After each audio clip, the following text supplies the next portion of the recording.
Africa's extreme exposure and high vulnerability to climate change and population explosion have made climate resilience building and resource efficiency necessities. As part of efforts to help Africa strengthen the governance of green economy, the United Kingdom government, through the UK Research Council under the Economic and Social Research Council, has been sponsoring the Governing Inclusive Green Growth in Africa, otherwise known as GIGA, an interdisciplinary green economy research project using 3 country assessments in Africa, that's Nigeria, Ethiopia, and Kenya, to look at the challenges, threats, risks, and opportunities for efficient green economy transition in Africa. Now, the GIGA Workshop Series is currently ongoing in Nairobi, Kenya, from where Professor Chukwumerije Okereke of the University of Reading will be joining us to throw more light on the imperative of green economy in Africa. Professor Okereke is also the lead researcher and principal investigator of the GIGA Green Economy Research Project. Hello, Professor Chukwumerije. Good afternoon. Thank you very much for joining us on the program. Good afternoon. Thank you for having me. So tell me, what are the climate change opportunities in Africa? Well, there are actually 2 main ones. First of all, it is important to recognize that a vast number of African countries depend on the primitive and crude exploitation of their natural resources in order to achieve economic growth. So in many African countries, for example, you see that agriculture accounts for over 25 or 40% of their GDP, and in Nigeria, oil extraction and sale accounts for over 90% of our foreign exchange earning. And this is not sustainable in the long run. So what green growth does is to help countries to achieve overall economic prosperity, but to do so in a way that is not entirely dependent on natural resource exploitation and in a way that does not damage the environment. Now, the second point is that actually... Go ahead, Professor. I was going to say that the second point is actually that Africa is in a very good position to exploit some of its renewable energy resources in order to power its growth. So, in fact, it is inexplicable that over 620 million of Africans do not have access to electricity, and yet we have enough sunshine that we can harvest to power not only the whole of Africa in terms of electricity generation, but in the entirety of Europe. And so it's a staggering opportunity that is implicated in green growth or green economy. And why do you think it is important to actually pursue this? There are a number of important drivers. Number one is political will and leadership. When you look at Rwanda or Ethiopia, which are some of the 2 leading African countries in terms of green growth, what you see is engagement and high-level political will from the topmost public officers in those countries. So Meles Zenawi in Ethiopia and President Paul Kagame in Rwanda.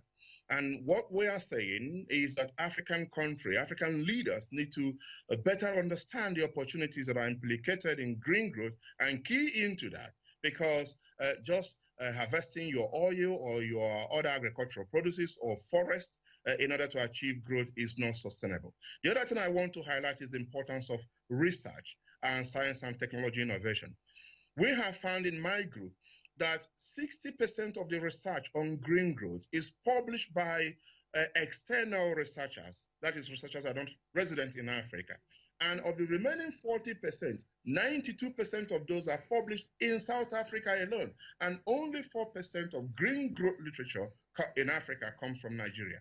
Clearly, that is not how to be a giant in the continent. And so there is a need for more investment in research, robust research that can provide the underpinning, the scientific, rigorous underpinning that government needs to pursue green growth. Now, aside from the research that you just mentioned, what are the other challenges in harnessing the opportunities you mentioned in Africa? There are a number of other challenges. One of them is capacity. So take again Nigeria, for example. We have this ambitious goal to increase the renewable energy contribution to our national grid by 10% or 20% by 2025.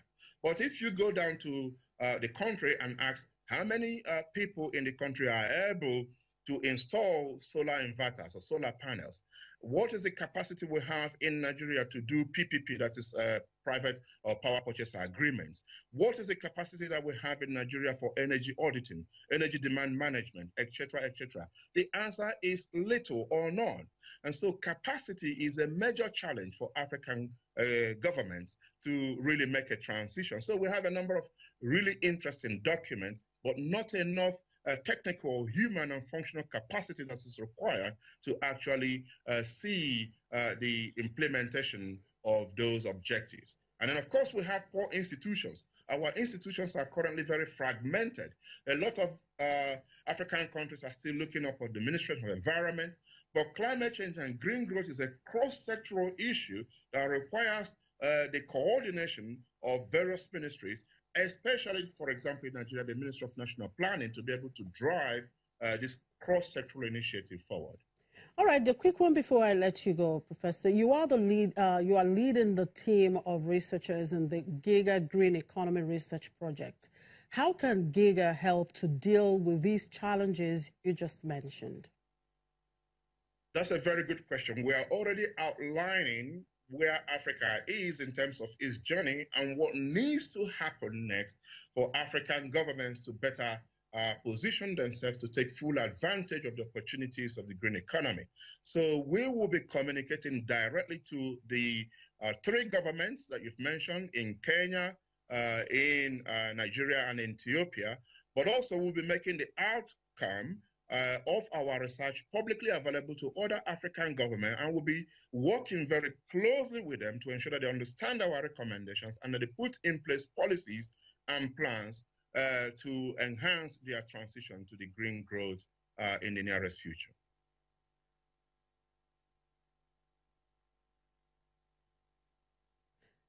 Hello, Professor. What are the next steps? The next step is rounding off this research project and then widely publicizing our findings in the area of capacity, in the area of institutions, the need for a higher level political will, and engaging with the politicians and government officers, but also other stakeholders such as the civil society and private sector to help them to really understand the opportunities that are implicated in the green growth in Africa, but also to design concrete, implementable, bankable projects that will help them to make this transition from dirty development paths to a much greener future. All right, thank you very much for your time, and do enjoy your stay in Nairobi, Kenya. That was Professor Chukwumerije Okereke. He is the lead researcher and principal investigator of the GIGA Green Economy Research Project. And it's on that note that we draw the curtain on today's edition of the program and, of course, for the week. Thank you very much for watching.